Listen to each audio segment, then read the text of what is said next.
Arikaimi. Arikaimi. Maimantata kankiri. Uruguamamanta Cani. Risakunanka. Desde muy pequeña yo he cuidado a mi abuelo.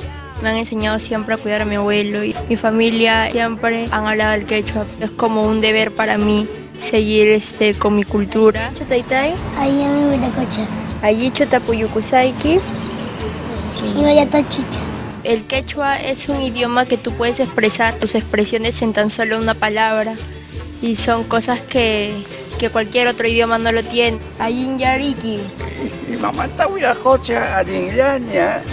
Miriam es nieta de Demetrio Tupac Yupanqui, maestro cusqueño que enseña quechua hasta hoy a muchas generaciones. Una de mis mayores preocupaciones y satisfacciones es encontrar gente que estudia quechua. Por eso con ellos trabajo mucho. Mi abuelo desde siempre ha sido profesor de quechua, ha enseñado a los presidentes, Belaúnde, Velasco. Mi abuelo tradujo en el 2005 el Don Quijote de la Mancha al quechua.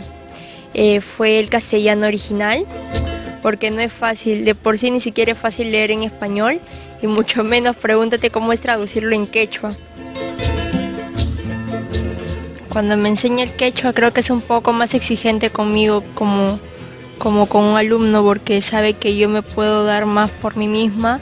Contagiada por su abuelo del amor al quechua, ella sabe la importancia de conocer nuestro pasado para crear un mejor futuro.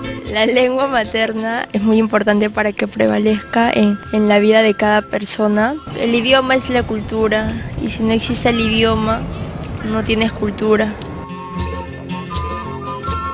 Yawar Makuna, Miriam Chasutica, Runasimita, Rimasun Turaikuna, Ñañaikuna.